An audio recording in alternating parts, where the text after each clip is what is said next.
Sekarang kita bersama Hussein Abdul Hussein, seorang peneliti di Foundation for Defense of Democracies.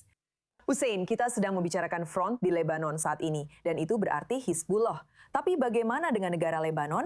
Apa yang diharapkan dari mereka sekarang jika Hizbullah terus menembaki Israel? Bagaimana negara Lebanon menyikapi situasi ini? Begini, jelas bahwa negara Lebanon memiliki kemauan, tetapi tidak memiliki kemampuan. Minggu lalu, negara Lebanon menandatangani dokumen bersama bersejarah dengan Israel. Dokumen itu memetakan cara kedua negara dan Amerika Serikat akan menghentikan perang, melucuti senjata Hizbullah, memastikan Israel mundur, dan kemudian Lebanon menjadi berdaulat serta menguasai wilayahnya. Sekarang, sayangnya, pemerintah Lebanon tidak memiliki kemampuan untuk menghentikan Hizbullah, dan Hizbullah bersikeras. Mereka berkata, dengarkan, pertama-tama kami punya jalur terpisah ke Presiden Trump. Presiden Trump terus-menerus mengatakan, saya sudah berbicara dengan Hizbullah. Dan yang kedua, Hizbullah mengatakan kami punya kekuatan, jadi silahkan coba hentikan kami. Bahkan jika ini situasinya, saya pikir kita harus tetap mendukung pemerintah Lebanon.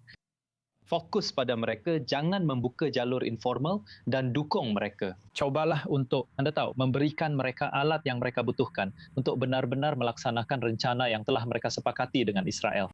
Bagaimana Ketua Parlemen Nabi Berry berperan dalam hal ini? Ada laporan bahwa dia bukan lagi sekedar saluran sampingan bisa dibilang, tetapi Washington juga bernegosiasi dengannya ketika harus benar-benar melaksanakan kehendak Hizbullah.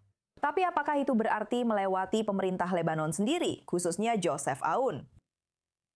Ya, benar sekali. Dan itu bertentangan dengan kebijakan Amerika Serikat. Maksud saya, Menteri Luar Negeri Rubio telah menghabiskan waktu bersama timnya. Mereka telah menghabiskan waktu dan upaya untuk membangun saluran pembicaraan langsung antara pemerintah Israel dan Lebanon. Dan kemudian entah dari mana, Anda punya Berry yang membangun jalurnya sendiri karena mereka menentang pembicaraan langsung. Jadi sekarang mereka menginginkan pembicaraan tidak langsung melalui Amerika Serikat. Dan sekarang Berry adalah orang yang berbicara dengan Hizbullah secara tidak langsung. Ini adalah saluran yang terpisah. Ini adalah saluran Hizbullah. Dan seharusnya tidak ada karena intinya adalah agar kita bisa melihat itu.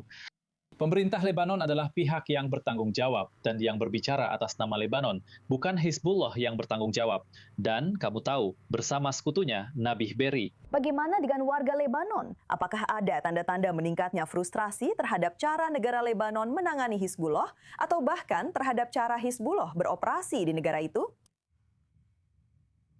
Survei yang kami miliki menunjukkan bahwa 1 dari 2 warga Lebanon, termasuk Syiah, 1 dari 2 warga Lebanon ingin Hizbullah dilucuti senjatanya dan menginginkan perdamaian dengan Israel. Ini adalah survei yang dilakukan pada bulan Mei. Dan jika Anda mengeluarkan komunitas Syiah yang merupakan 27% dari populasi, angka ini naik menjadi 65%. Itu berarti hampir 2 dari 3 orang Lebanon ingin Hizbullah dilucuti dan menginginkan perdamaian dengan Israel. Angka-angka ini belum pernah terjadi sebelumnya di kawasan tersebut. Dan saya pikir ini adalah sesuatu yang bisa kita kembangkan. Dan saya pikir Presiden Aoun dan Perdana Menteri Salam memahami sentimen dan denyut nadi masyarakat. Tidak peduli. Hizbullah tidak peduli apa yang dipikirkan rakyat Lebanon. Hizbullah hanya ingin menjalankan perintah Iran. Dan saya fikir pada titik ini, Hizbullah bertentangan dengan mayoritas rakyat Lebanon, meskipun mereka masih mendapat dukungan dari mayoritas Syiah. Tapi meskipun begitu, jika 1 dari 2 orang Lebanon ingin Hizbullah dilucuti, apakah mereka akan membiarkan Israel atau Amerika Serikat melakukan itu? Atau harus pasukan bersenjata Lebanon yang melakukannya? Padahal mereka tidak punya sumber daya yang cukup untuk benar-benar melakukan itu.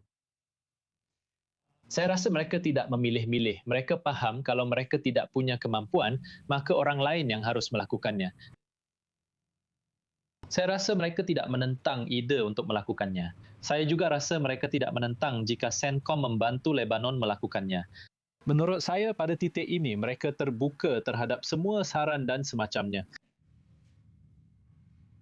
Bahwa kita perlu mereformasi Angkatan Bersenjata Lebanon dan mendukung mereka agar mereka bisa melakukannya. Atau agar mereka bisa menegakkan peta jalan yang disepakati kedua negara minggu lalu tentang bagaimana melucuti senjata Hizbullah dan melanjutkan prosesnya. Apakah ini bisa menjadi langkah nyata zona percontohan yang disepakati minggu lalu dalam kesepakatan yang dimediasi Amerika Serikat antara Israel dan Lebanon? zona percontohan di mana Angkatan Bersenjata Lebanon sudah menunjukkan tanda-tanda mereka masuk ke selatan Sungai Litani. Namun di wilayah-wilayah di mana Hizbullah sudah disingkirkan. Jadi apakah ini menunjukkan bahwa zona percontohan ini hanya bisa berhasil jika Israel terlebih dahulu menyingkirkan Hizbullah?